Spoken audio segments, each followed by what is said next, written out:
as well, click on the gray box like this.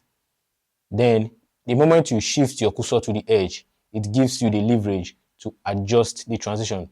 Alright, you're welcome back to SA Visuals Plus, and here we talk about simplified editing, videography, photography, and the likes.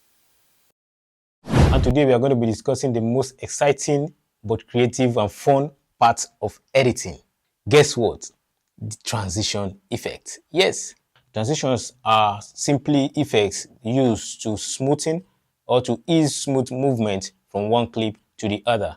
Yes, in this Adobe Premiere Pro, there are a lot of series of transitions here. It ranges from cross dissolve, film dissolve, deep in white, deep into black, clock spin, wipe, etc. As many as they are, we may not be able to treat them one after the other, but we'll have to use some for the purpose of illustration and for better understanding.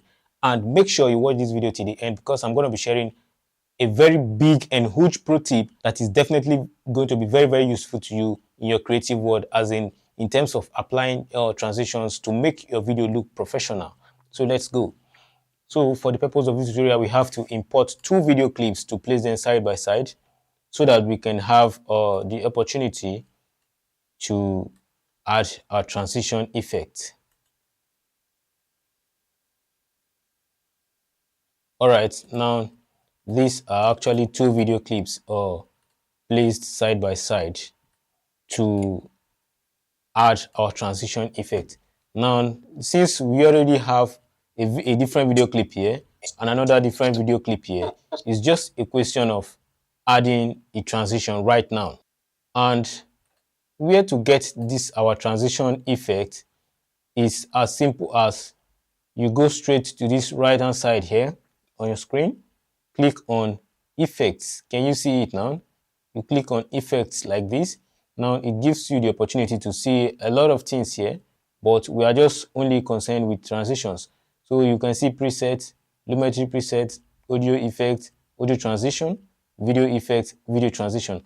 I would like to make a point clear here, because when you hear transition, it doesn't necessarily mean it's just strictly for videos. No, it is actually in two ways.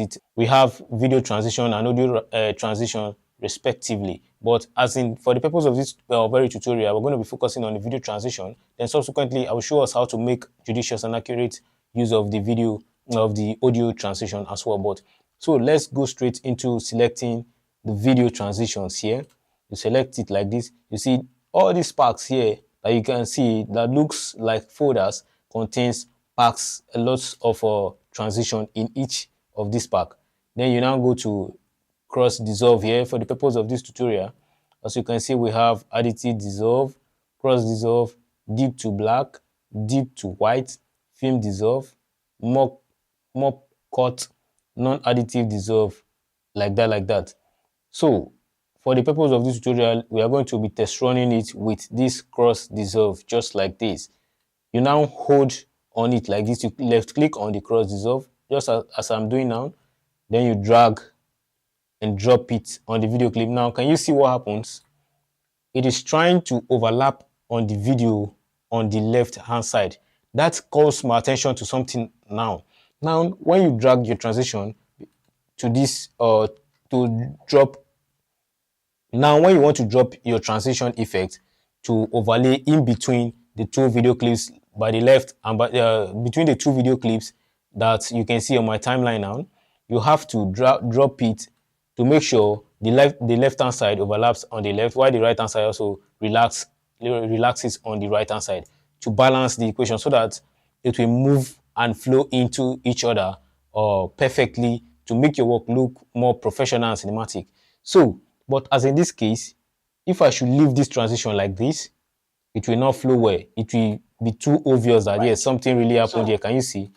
So yes, right. For that effect, we are still going to make sure we fix this issue before we proceed. So how to fix the issue is to quickly click on the transition like this, just like you can see now, this gray box here, this gray rectangular box you can see on my screen now, where I'm toggling on now is the transition. As you can see, it is boldly written on it, cross dissolve. Can you see? So I now have to click on the transition like this to make sure I align it to overlap on both sides. I'll now click on it like this. Then you go to your left hand side like this, you see effects control. Then you now click on this effects control. Now this is the transition. This gray box, you can see that my cursor is dancing on now, is the transition effect. So you see this effects now, it represents effects. Then you now you hold it like this and adjust it gradually to the next side now. Now you see it is overlapping in between both clips. I can now just leave it like this. And now, can you see the effects now? You see it overlaps on both sides. I can decide to drag it to this side or adjust it to the left to make sure it is carefully centralized on both sides. That is the particular point, let's call it the junction between the two clips. That is where the transition is supposed to relax. Now, if we should play through now, you see the difference between this one and the previous one that just focuses on the left-hand side of the clip. So, we'll still go back.